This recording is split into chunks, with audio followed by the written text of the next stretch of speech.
In Tennessee, there are reports that a ghost dog roams these hills, scaring people with angry growls, loud barks, and even biting people.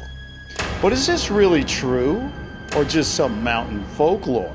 I just might have the answer to that paranormal mystery, plus answers on a couple other very strange items. Like this video that claims to show a surfer tackling one of the biggest storm waves ever, and a picture that wants us to believe a big shark ate a small shark.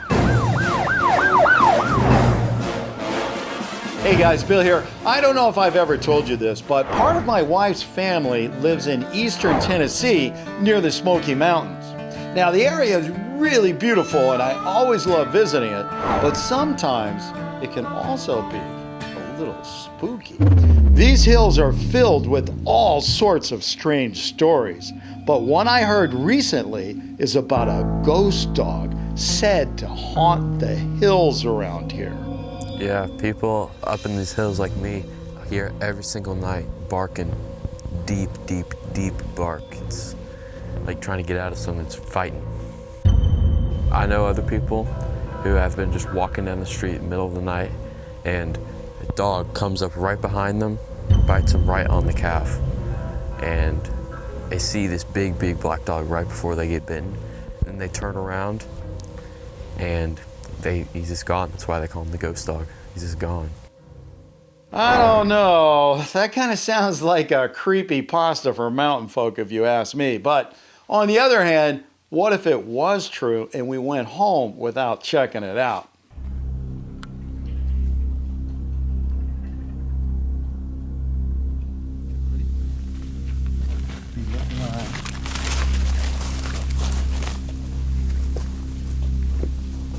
I'll tell you what, I'll go down here, you go down there, but if you see anything, yell.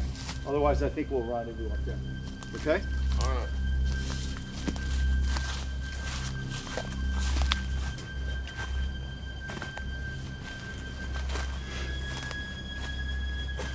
Wow, I don't know what was going on up here. This is really weird.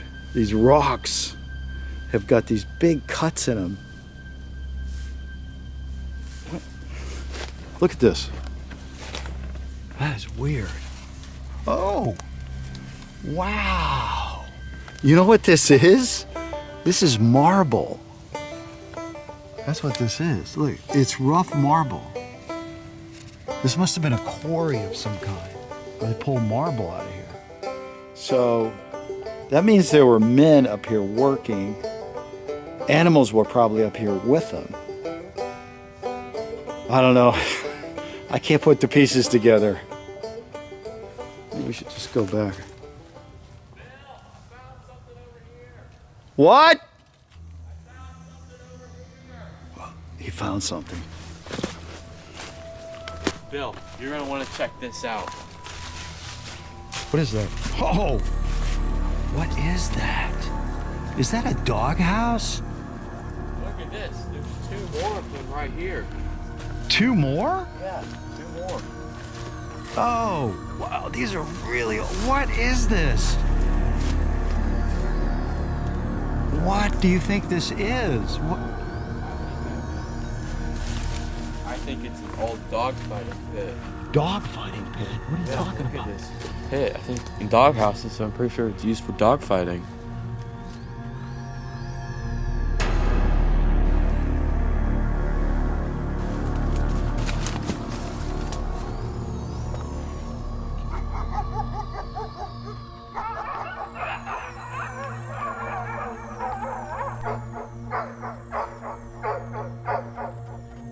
According to Wikipedia, dogfighting is a blood sport where spectators gather to watch a fight between 2 dogs, much like cockfighting between 2 roosters. In dogfights, like cockfights, it often ends with the death of 1 or more dogs.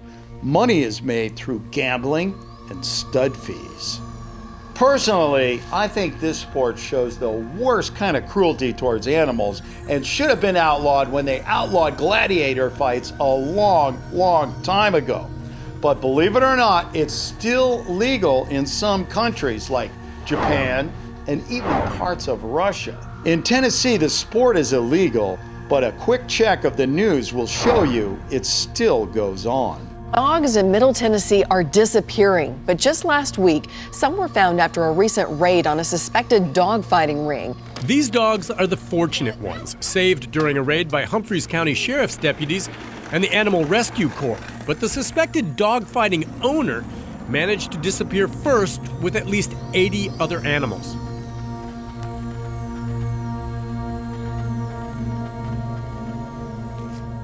Hey, I'm not a very suspicious guy, but do you think all this might have something to do with Ghost Dog? Could be. He could have died a painful death, and now he just wants his revenge on people.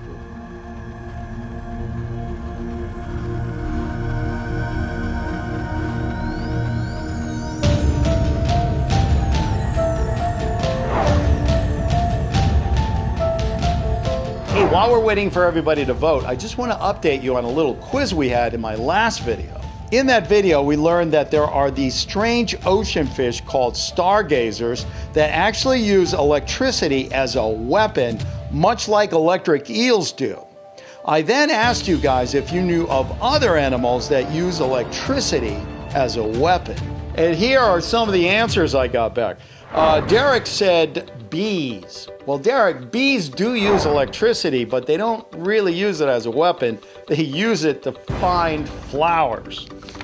Now, Chel Baula suggested the electric ray, and guess what?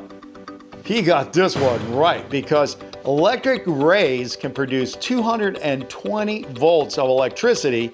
They use it as a weapon to stun their prey. So now we have these stargazer fish, electric eels, and electric rays on our list.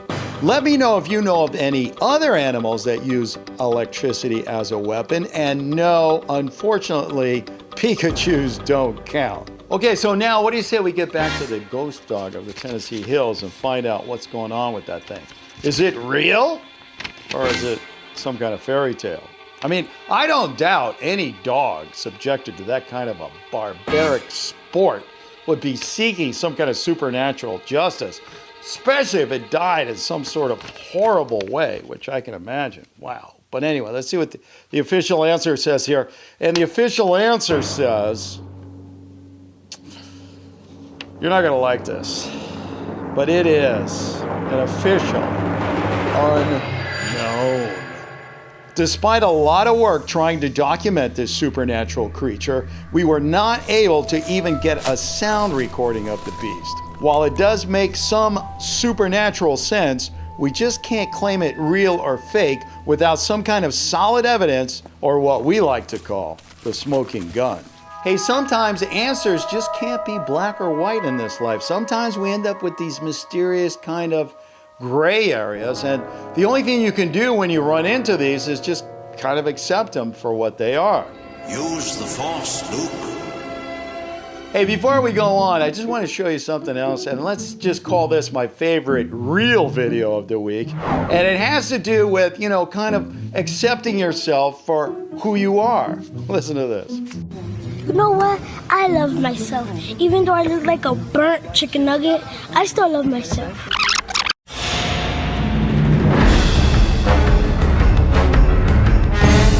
Anybody who follows surfing knows there are a lot of surfers out there who like to risk their lives riding the biggest waves in the world. But here's one crazy surfer recorded by a news crew that defines the word death wish. Wait a minute! There's a person surfing a huge wave out there! Oh! A person was just... No, wait! The video was sent in by Folly Johansson, who just wrote, "Is this guy really surfing in these waves? Or is this fake? Well, Folio, I've seen some crazy surfers, but this guy has got to be the craziest of them all. I mean, he's surfing in the middle of a hurricane. Most people have already evacuated the town, but he stayed behind and decided to go surfing. But on the other hand, the few surfers I do know, they live for this kind of stuff. So I'll get this out and we'll find out what is going on with that guy pronto. See if he's really surfing down that big wave, which he isn't. It's fake. Thanks to Facebook super sleuth Nicholas Dean, we now know this is an advertisement for Powerade, which is a sports drink. According to Dean, this fabrication was made from 3 different videos. One was stock footage from Hurricane Bonnie. 2 was footage of Daryl Flea Vertzko competing in a California surf contest. And 3 is footage of another surfer at the same contest. In the longer version of the video shown on TV in the year 2000, we see the logo for Powerade at the end. And so, well, there you have it. Sharks are known to eat all sorts of stuff, and in fact, some people like to call them trash cans of the sea. Everything from license plates to tires and even a video camera have been found in the stomachs of these marine marauders. But here's a question for you. Do sharks eat sharks? According to this picture, they do. The photo was sent in by Logan Nipper, who asked, "Is this real or fake?" Logan, the ocean is a very beautiful place, but it's also a very tough neighborhood in the game of survival. Now, I know fish eat fish, but I'm not sure which species eats its own, especially when it comes to sharks. So, tell you what, why don't you just go ahead and vote up here, comment down here, or yell. I get out answer, and we find out what we got here. Do sharks eat sharks? And in particular, is this picture we're looking at, is that real? Or did somebody Photoshop it? Okay. And the answer is, believe it or not, that picture is real. With the help of Facebook reader Vaughn Bonson, we now know this is a case of a sand tiger shark eating a smaller dogfish shark. The photo was captured by scientists from the University of Delaware during a tagging operation in Delaware Bay. The sand tiger, which can grow up to 10 feet or 3 meters, swallowed the 3-foot or 1-meter dogfish shark whole. After tagging the bigger shark, the scientists released it back to the bay without removing the smaller shark. I don't know if that counts as a free lunch, but there you go.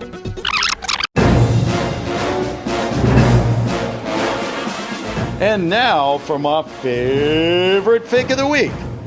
We see a lot of really fake megalodon pictures and videos come in here, but this one takes the cake. It's called Wow, I Caught a Megalodon on Tape, 100-Foot Shark, and it was created by Simon Allswell. Simon, I really like your video, but when it comes to megalodons, you can't fool us with this one. Megalodons live in the ocean, not in lakes, and that, my friend, is a lake. Can you spell super fake? Hey, don't go away just yet. There are a whole lot more real or fakes you can look at. Just go ahead and click on one.